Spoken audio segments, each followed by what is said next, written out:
Members of Diddy's inner circle are allegedly speaking out in this new, allegedly scathing documentary that's coming out very, very soon. This is crazy. Pascal, you are now rocking with that dude Pascal.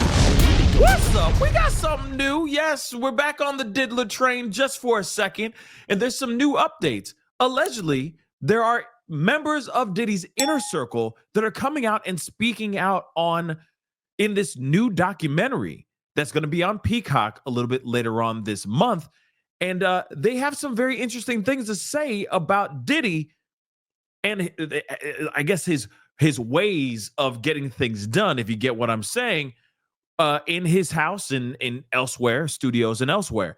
So this is very, very interesting, guys. So we got to take a look at this quickly. But again, we already know that Diddy's looking at some serious allegations, not only just federally, but also civilly. There's a lot of stuff going on. Obviously, we already know that Jay-Z's been thrown into the mix a little bit, and he is literally fighting tooth and nail to I guess regain innocence and of course get that particular Jane Doe lawsuit thrown out the way. But of course, that's a whole other conversation in itself. So let's get into this article here. All right. So it says here, something is not right.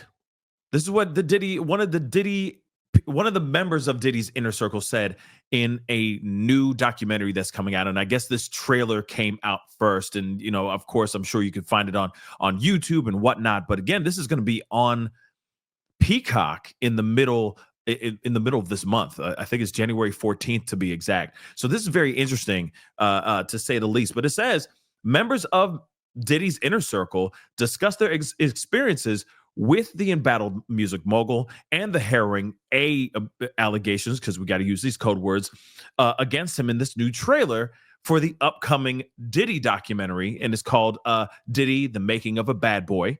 Not like making of a band, but you see what I'm saying. You see what they did there. And that's premiering on January 14th on Peacock. The 90-minute film is set to dig into Combs' entire life and career, which they all have done that. We've seen plenty of documentaries, which lately, I mean, from TMZ's docuseries and then some, which is like The Downfall of Diddy. A lot of titles have been The Downfall of Diddy, where they give the whole breakdown of his life from his, when he was a kid to now, right? To the actual downfall of Diddy. But let's continue on, okay? So this is going to dig into his entire life, his career, featuring interviews with a childhood friend, a former bodyguard, which I'm thinking is Gene Deal, but I could be wrong, okay? And a making the band winner. Yes, even we've all heard names and people that have been doing a lot of interviews as of late since his arrest. So it's safe to say, it's fair to assume it's going to be Gene Deal and maybe some of these other people that have been speaking out on the YouTubes quite a bit. But anything's possible, right? Anything's definitely possible. All right. But here it is. Here's some more. Okay. It says, as well as never before seen footage of Diddy partying at home and in the studio. Now, again, him partying doesn't mean it's a freak off. Let me make that abundantly clear. It could just be him kicking it. And in the studio, maybe, smoking some trees, you know what I mean? Anything's possible here, right? But the making of a bad boy will also include the first interview with musician producer Al B. Sure about Combs' relationship to Kim Porter. So maybe he'll finally, maybe they'll kind of put to rest about that book, put to rest about him going into a coma. Will he actually speak out and say, yeah, he's the one who put me in the coma and I got proof? That's something I'm very curious about as well. And of course, any of these other rumors that have been floating around about Kim Porter and Sean Combs' relationship, right?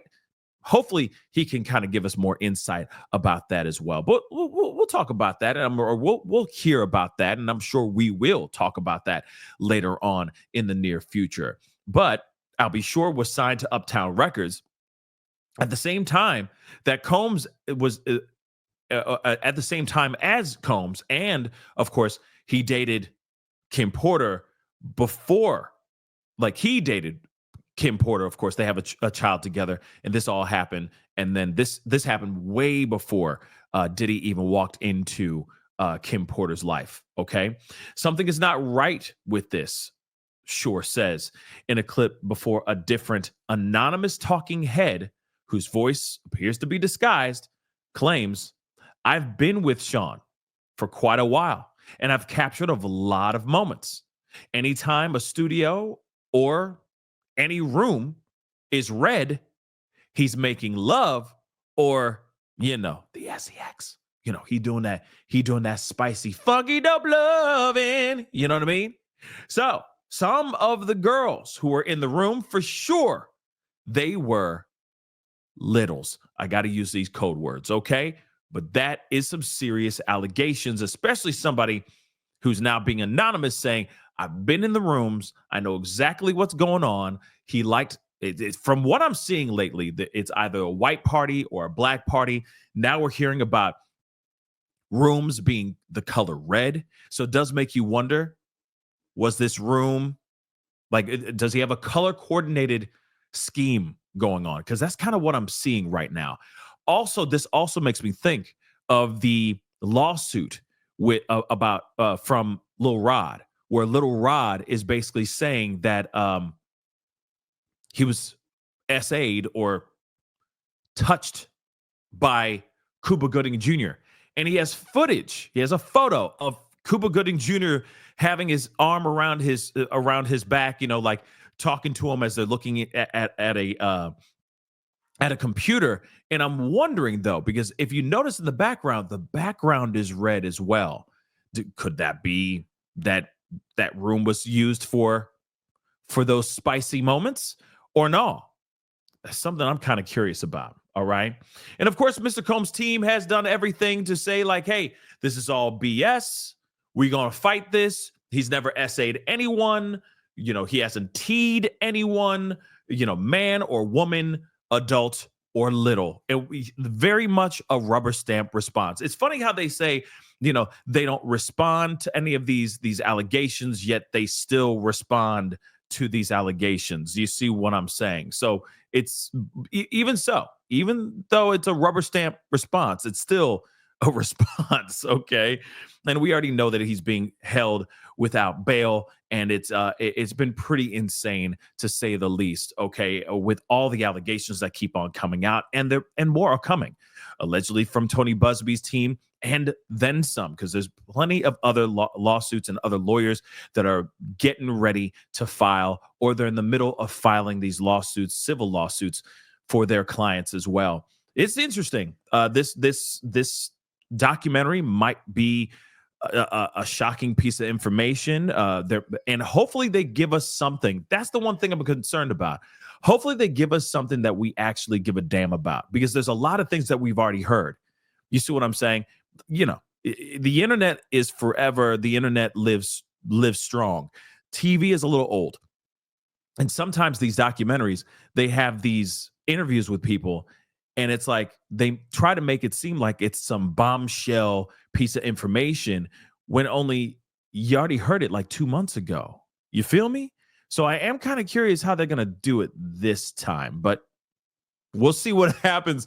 Hopefully there's something fresh and new. Yeah, they're saying never before seen footage of him partying. It could be him drinking champagne in the studio. You see what I'm saying? Getting hype, just vibing out to music. It could literally just be that. So I'm very curious as to what kind of footage they got, because it could be, like I said, that footage could be something salacious and incriminating and smoking gun evidence type stuff, or it could just literally be him just vibing out, smoking some trees. Anything's possible. But what say you guys? Okay, what say you guys on this? Comment down below. Let me know what your thoughts are. Hit that like button down below. Don't forget to crush that subscribe button, and we'll talk soon. Be good to yourselves. Be good to one another. This is the Pascal Show.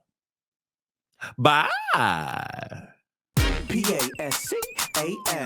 You are now rocking with that dude Pascal. We be going wild.